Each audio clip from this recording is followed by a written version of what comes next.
alguns irmãos em algumas congregações. Nós queremos meditar novamente nesse texto bíblico.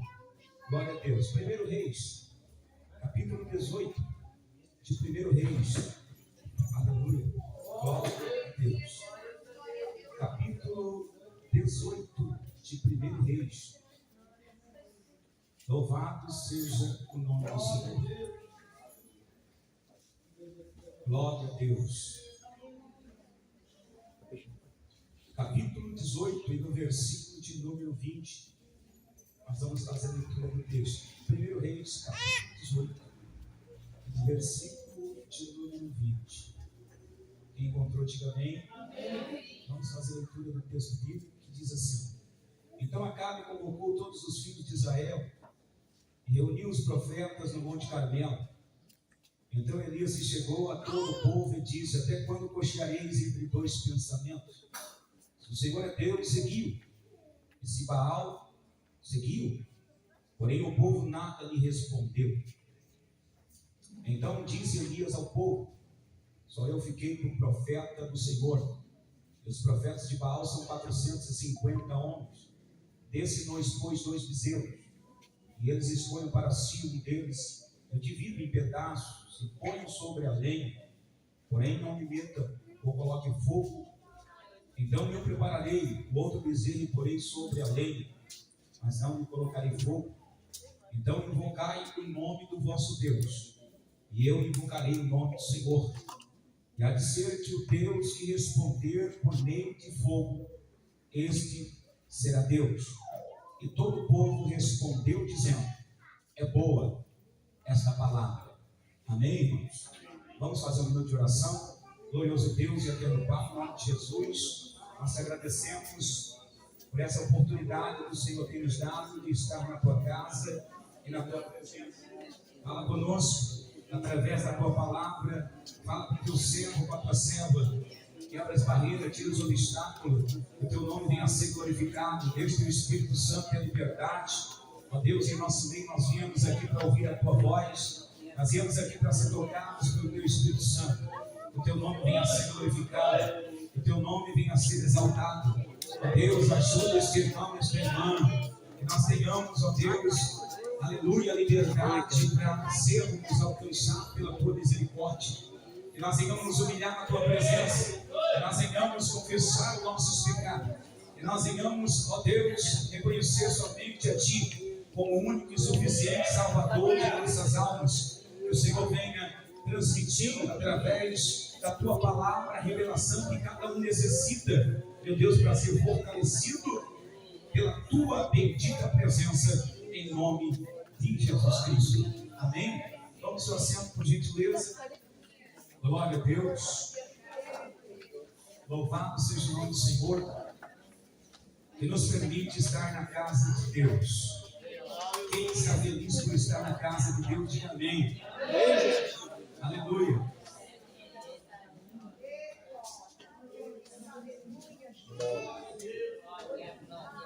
Eu sempre procuro me localizar dentro da casa de Deus, né, irmão? Porque afinal de contas, essa casa traz o nome do Senhor sobre ela. E cada um de nós temos diferenças. Se não for de cor, de raça, nacionalidade, mas temos as nossas diferenças. E Deus conhece a diferença de cada um. Não é? Mas uma verdade é que todos nós, mesmo com as nossas indiferenças, nós servimos a um único Deus, que cegou do universo. Que nós devemos entender todas as vezes que nós entrarmos dentro do átrio, chamado de Mahaolel, ou no hebraico Berramita, casa sagrada, sinagoga, lugar de oração, como você quiser entender. Nós só devemos entender que o nosso Deus, Ele não mudou. Ele continua o mesmo. Do mesmo jeitinho de quando Ele criou o homem no jardim. De quando Ele chamou Noé no dilúvio. De quando Ele fez promessa a Abraão.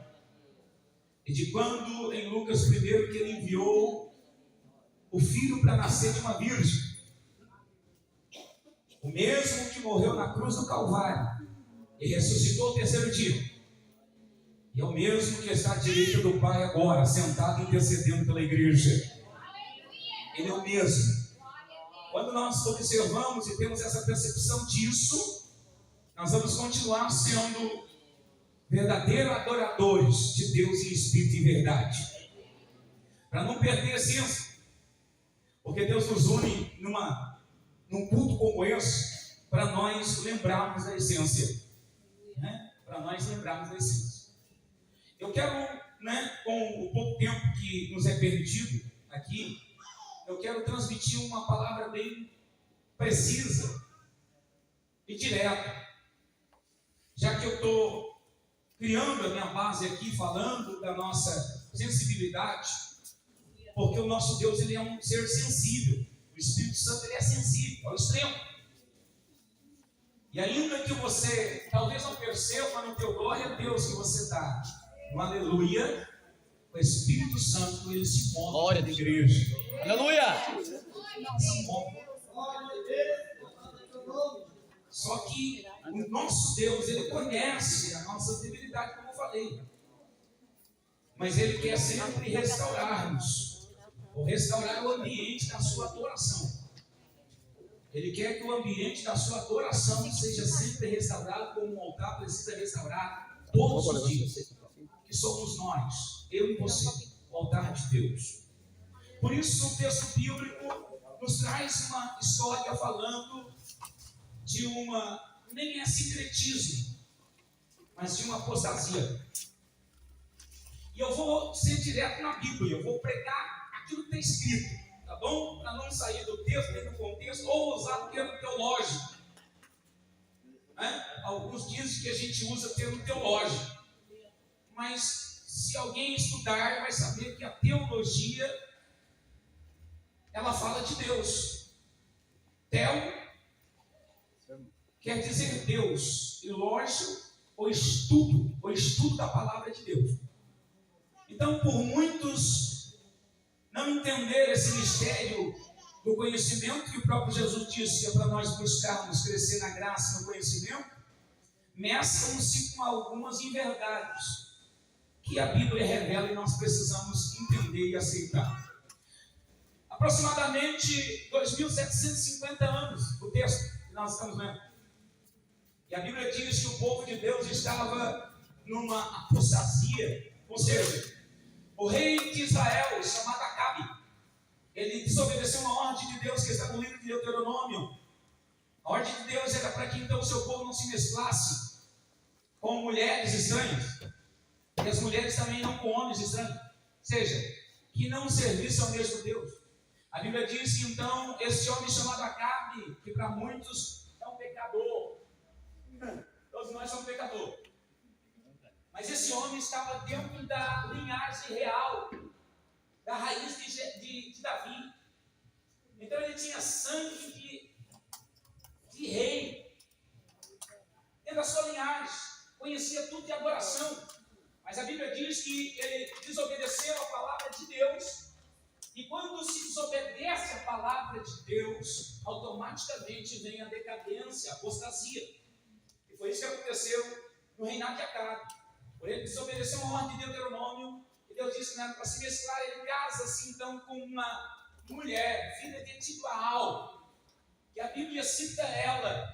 Então não só no livro de Reis, mas em outras passagens bíblicas ela é citada até no final, ou no último livro da Bíblia, mostrando então a perversidade dessa mulher causada para o povo de Deus, no livro de Revelação, chamado Apocalipse. A Bíblia diz que Acabe casa com Jezebel e ela corrompe o coração dele e ele destrói todos os altares que eram colocados adoração a Deus, e ela edifica altares a Baal. Todo o povo estava agora se prostrando, se inclinando a Baal. Irmãos, adoração não é só se dobrar diante de imagem de escultura, tá bom? Quem o diga que ser idólatra é só se prostrar diante de imagem de escultura, erra, peca. Porque diz que tudo aquilo que fizer você se prostrar é uma adoração. Então, se o dinheiro faz você se prostrar, você já está cometendo um delito dentro da ordem bíblica, da palavra. Se a tua enfermidade faz você se dobrar para ela e se render, você está cometendo um pecado. Se você se prostrar diante da situação de qualquer coisa que faça te prostrar, que não seja diante da presença de Deus, isso vai contra a palavra de Deus. Glória a Deus, aleluia. O próprio Jesus, Mateus capítulo 4, Satanás tentando Jesus, e na tentação o diabo disse: se tu prostrado me adorares, todo esse reino e glória foi me dado a mim, eu te darei. E o Senhor Jesus disse: ei, está escrito, somente ao Senhor teu Deus te prostrarás, somente diante dele o adorará. Nós não podemos nos prostrar nem para homem, nem para mulher, nem para a situação, nem para a luta, nem para a enfermidade, nem para a miséria, seja o que for que você esteja passando, não se prostre diante dessa situação ou problema. Mas a Bíblia diz que o povo se prostrou diante de Baal, era o povo de Deus. E a Bíblia diz que agora Deus começou a olhar na janela da eternidade e não tinha alguém que pudesse confrontar aquela situação. Confrontar a situação. Se existe uma fraqueza hoje em dia no meio do povo de Deus, é a fraqueza de não confrontar certas coisas que estão nos fazendo mal, que estão fazendo mal para a tua casa, para a tua família, para o teu ministério, está fazendo mal para os teus filhos, teu esposo, seja aonde for. Nós estamos, muitas das vezes, concordando com situações que nós devemos confrontar. E a Bíblia diz que então Deus olhou. É impressionante, no meio desse povo, a Bíblia diz que tinha 7.000 que não se dobraram diante de Baal. Se nós lermos a Bíblia, nós vamos entender o que significa a palavra Baal. Eu creio que tem estudiosos aqui que conhecem a Bíblia melhor que eu. Tá bom? Mas nós estamos aqui para aprender. A palavra Baal quer dizer Senhor. Só porque Senhor com letra minúscula. Porque Senhor com letra maiúscula é Adonai, aquele que está sentado entre os querubins. Glória a Deus, aleluia. O povo tinha apostatado e se prostrado diante de Baal. O povo que Deus tinha escolhido para fazer o seu nome ser exaltado, adorado. Não existia mais cântico na igreja, nem glória, nem aleluia, como nos dias de hoje.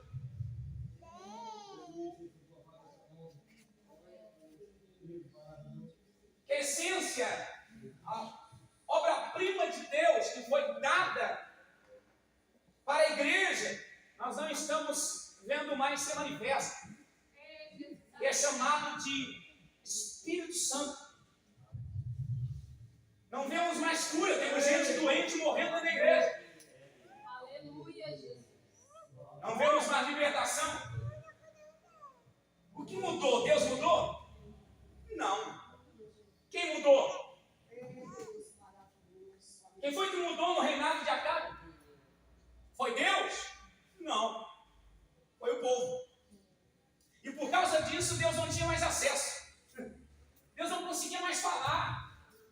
Deus não conseguia se manifestar. Por quê? Porque a Bíblia diz que Deus, Ele se manifesta, Ele habita no meio da adoração. Glória a Deus, aleluia.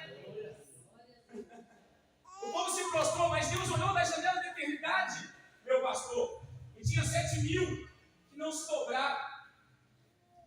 E alguns ficam felizes porque a Bíblia diz que tinham 7.000 que não se dobraram. Eu não fico feliz com esses 7.000 aqui que não se dobraram. Eles não se prostraram diante de Baal. Eles não deixaram de dizimar nem de ofertar. Eles não deixaram de continuar lá, dando glória a Deus. Só porque Deus olhou da janela da eternidade e não pôde contar com os 7.000. Eles estavam concordando com a situação.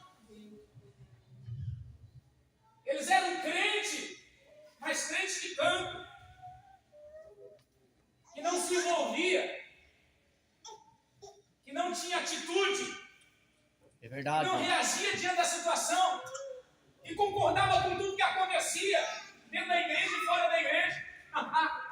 Deus olhou da janela da eternidade e tinha 7.000 que não tinha se dobrado, mas Deus precisou então olhar para um lugar chamado uma região, um bairrozinho, um lugar distante chamado Tisbe, e Deus não escolheu nenhum dos 7.000 para confrontar Acabe. Deus foi lá em Tisbe e encontrou um homem chamado Elias, o tesbita. 7.000 não é pouco, mas Deus olhou para eles e viu que eles não tinham atitude, que eles estavam conformados. Isso. Glória a Deus. E eles davam glória, mas eles estavam conformados. Eles davam aleluia, mas eles estavam de braços cruzados. Verdade, aleluia, Jesus. Eles davam glória a Deus, mas não conseguiam ouvir a voz do Espírito Santo de Deus. E foi isso que levou Deus a sair então de Israel e ir lá em Tisbe. E a Bíblia diz que lá em Tisbe, Deus olhou e viu Elias, o tesbita. A história de Elias é mais ou menos assim. O pai e a mãe de Elias, o menino nasceu. O pai de Elias viu a apostasia, viu a frieza. Deus não se manifestava mais, não tinha mais milagre, cura, libertação. Quem se converteu na minha época ou antes de mim, porque eu estou com 32 anos de ministério, e quando eu me converti, o milagre acontecia lá na porta da igreja. Quem quiser mentir, mente. Mas era assim, que eu cheguei assim na igreja. Por isso que eu fui convertido, por isso que Jesus me alcançou. Porque tinha poder, oração, glória a Deus, aleluia, consagração, tinha intimidade, tinha palavra, tinha revelação, tinha profecia, tinha visão, tinha batismo com o Espírito Santo, e o nome do Senhor estava sendo glorificado.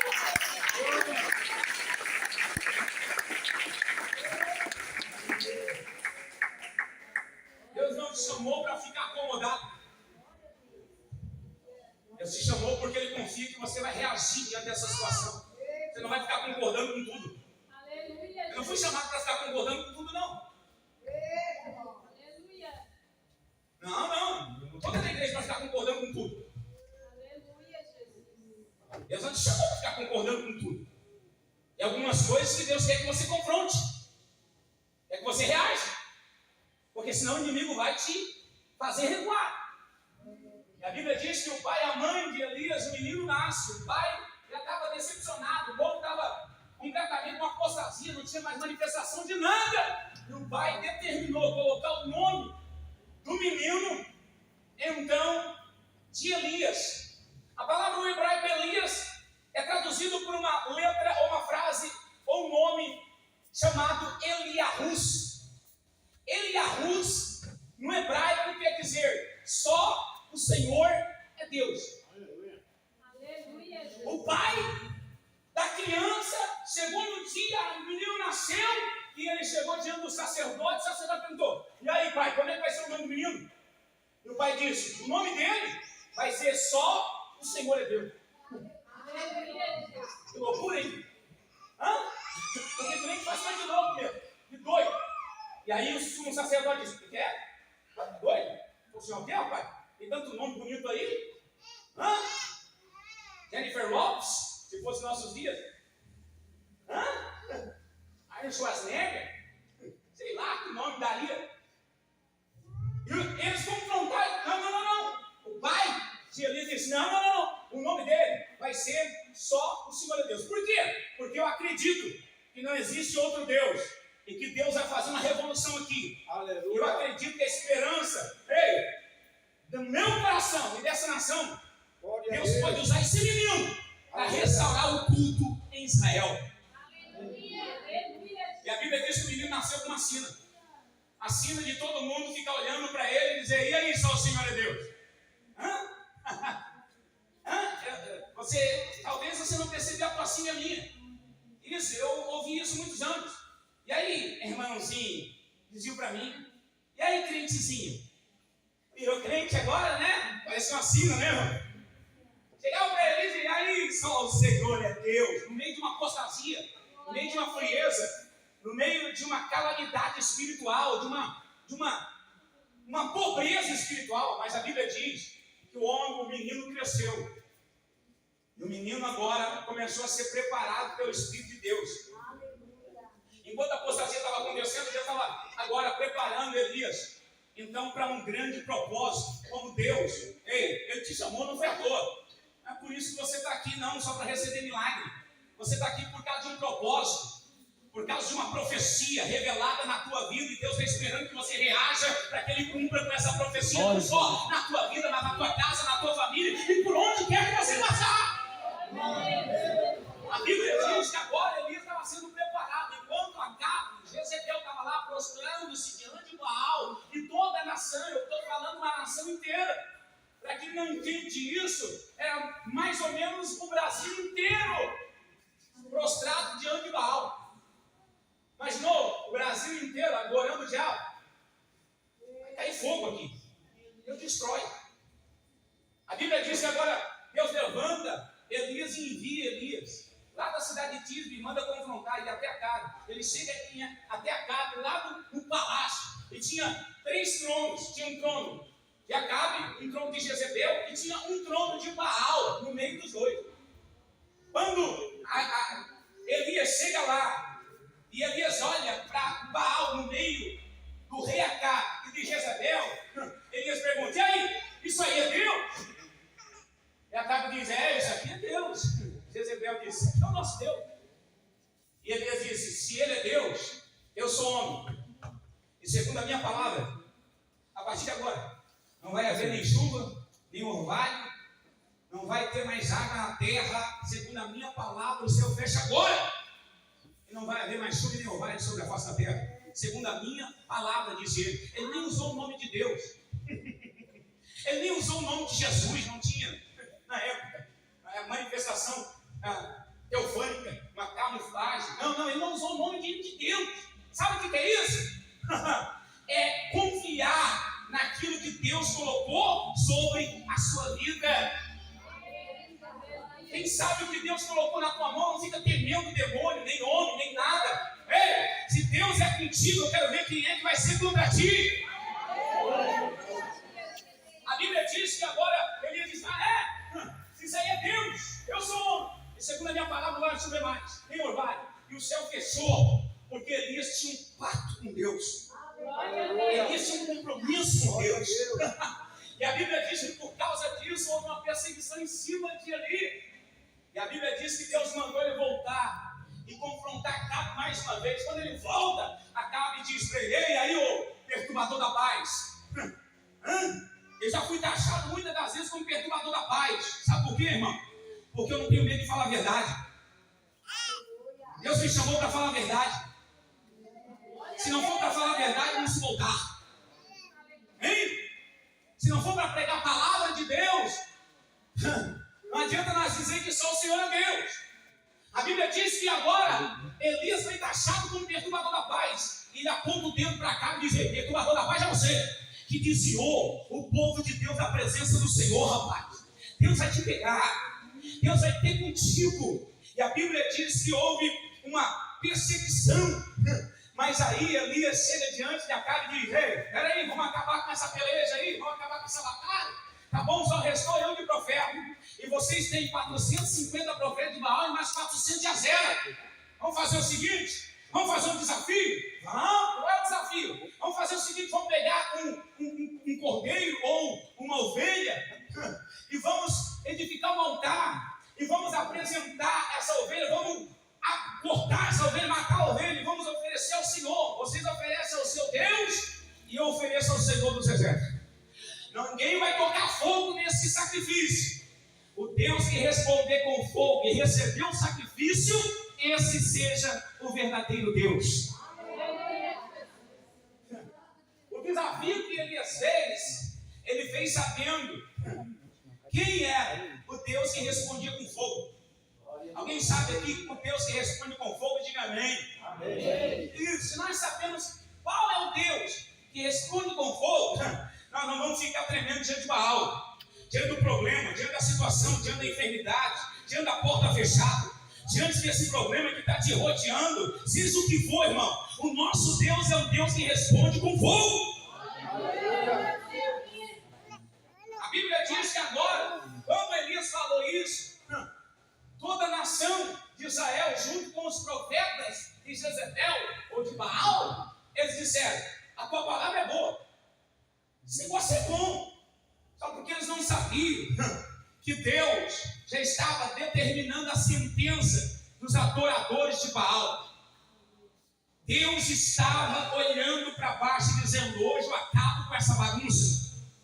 Hoje eu levantei não 7.000, eu levantei um, mas esse um tem um pacto e uma aliança comigo. Irmão, muitas das vezes nós achamos que quantidade vai mudar a qualidade da igreja. A qualidade da igreja não está na quantidade, está na qualidade. O culto, irmão, não está então sendo movido por Deus por causa de ordem numérica, por causa que a igreja está cheia. O culto é movido pelo Espírito Santo conforme a adoração que você coloca diante do altar de Deus. Glória de glória. A adoração que você coloca aqui, o milagre acontece conforme a tua adoração. Não adianta estar dentro da igreja e estar com o coração endurecido, fechado. Isso está querendo dar ordem para Deus, dizendo o que Deus tem que fazer, o que não tem. Ei, aqui nós somos barro e Ele é o oleiro. Aqui Ele tem que ser exaltado, glorificado. Nós devemos descer aos pés de Jesus para que Ele venha nos exaltar. E no tempo certo, no momento certo, na hora certa, a glória de Deus vai descer sobre a igreja e o nome do Senhor vai ser glorificado.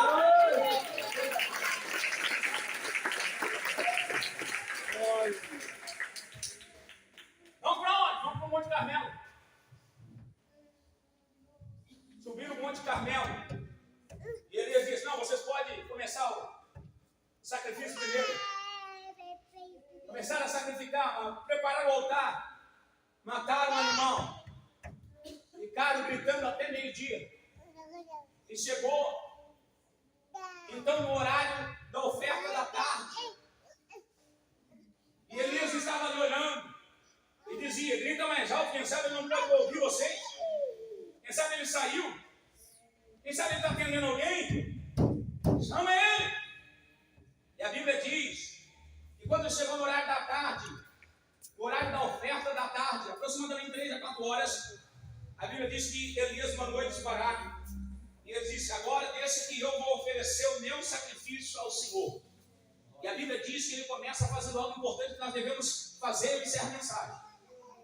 Primeira coisa, restaurar o altar. A Bíblia diz que Elias foi e restaurou o altar. Pegou as 12 pedras, representando as 12 tribos de Israel. Por quê? Porque a promessa de Deus a Abraão estava relacionado à sua descendência, Abraão, Isaque e Jacó. E as 12 tribos, ou os 12 filhos de Jacó, Israel. Ele pega 12 pedras representando as 12 tribos, aonde estava a promessa de Deus, a palavra de Deus. Ele sabia que onde a palavra de Deus está profetizada, está alicerçada, ninguém pode fazer a palavra de Deus voltar para trás. Aleluia. Ninguém. Ele pega as 12 pedras e ele coloca. Obrigado, meu pastor. Ele edifica o altar, coloca a lenha, pega o bezerro, reparte o bezerro no meio, coloca sobre a lenha. E ele faz um desafio. Olha aí, quem tem Deus na vida, olha o que faz. Vai além daquilo que alguém possa imaginar. Ele manda cavar um poço em redor. A Bíblia chama de córrego. Esse córrego tem, então, a profundidade da altura do teu joelho. Aproximadamente quase 50 centímetros está o córrego em redor do altar.